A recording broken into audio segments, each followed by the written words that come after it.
So something really big is happening between India and the UAE. Seriously. They are right on the edge of signing what everyone is calling a historic defense agreement. And this is all coming right after a major visit to India by the UAE's president, Sheikh Mohammed bin Zayed. And it really seems like the deal is all but done. And let me tell you, this is making some serious waves. Media all over the world, from the Middle East to the US, they're all watching this really closely. And the big question everyone's asking is, does this signal a whole new power play in the Gulf, especially with other alliances popping up in the background? And that right there brings us to the main story you've probably seen flying around online. See, right after Saudi Arabia and Pakistan signed their own defense pact, a lot of people started asking, is this the India-UAE deal a direct response? Like a strategic chess move? That's the narrative that's really catching on. But is that really what's going on here? We kind of need to look past the easy headlines and separate the popular myth from the strategic reality. So let's break down what's actually happening. Okay, so on the one hand, you've got this popular idea, which, by the way, some sources say started in Pakistan.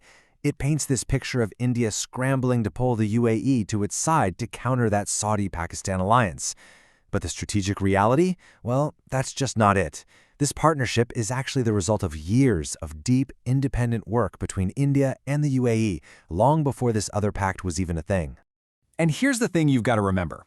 India isn't choosing sides here. Not at all. It's building deep relationships with both the UAE and Saudi Arabia at the same time.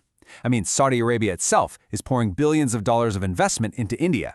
So this isn't about creating rival camps. It's about building powerful partnerships in parallel. It's also really important to get this straight. This agreement is not a mutual defense treaty.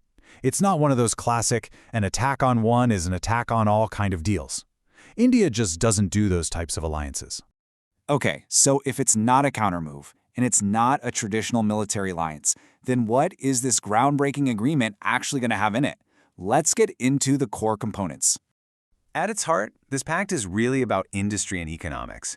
So first up, the UAE is going to buy a significant amount of Indian-made defense hardware.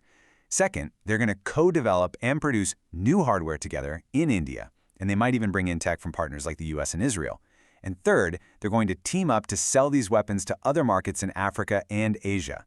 This is all about building a defense industry ecosystem together. And we're talking about a huge amount of money here. That first step alone, just the initial purchase of Indian gear by the UAE, is expected to be worth somewhere between $5 and $6 billion. That is a massive number, and it just shows you how serious this deal is from an economic standpoint, right from day one. But look, as big as all that defense stuff is, it's really just one piece of the puzzle. It's just the tip of the iceberg of a much larger, way more comprehensive strategic relationship. This partnership goes way, way beyond military hardware. Just take a look at the economic goals. Trade between India and the UAE has already hit an amazing $85 billion, but the target they've set for 2032? They want to more than double that to an incredible $200 billion. Now that is the real engine driving this whole relationship forward. And they've actually got a clear roadmap to make it happen. It kicks off this year with teamwork on cutting-edge tech, like the UAE backing India's AI Impact Summit. Then, by 2028, a huge 10-year energy deal gets going, with the UAE sending India 500,000 tons of LNG every year. Each of these steps is designed to build up to that unbelievable $200 billion trade goal by 2032. And the range of cooperation is just incredibly broad.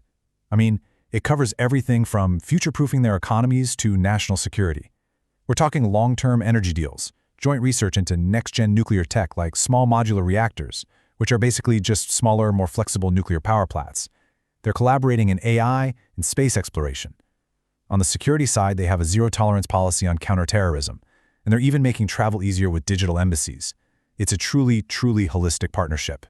So what's the big picture here? Why is all this happening now? Well, this partnership is only possible because there's been a fundamental shift in geopolitics. We are watching a whole new playbook emerge in the Middle East. This quote right here, it perfectly captures the UAE's modern foreign policy. And you know what? It sounds a lot like India's own approach of strategic autonomy. It's a super pragmatic way of thinking, focusing on what's best for the country above all else and just refusing to get pulled into any single camp or bloc. The UAE is playing it so smart, just charting its own independent course. A perfect example of this is their decision to join the BRICS group, which is often seen as a challenge to the West, while at the same time keeping incredibly deep security and economic ties with the United States. It's a masterclass in balancing relationships to serve your own interests. And when you see how the UAE is operating, it really puts the situation in the region into sharp focus. As the UAE is building all these diverse partnerships and growing its influence on the world stage, Pakistan seems to be on a very different path.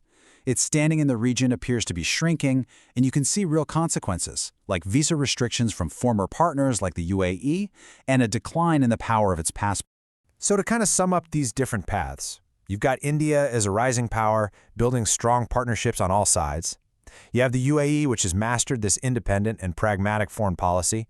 And in the meantime, Pakistan's influence in the region seems to be heading in the other direction. The whole geopolitical map of the region is clearly being redrawn right before our eyes. And all of this brings us to the final, really crucial question.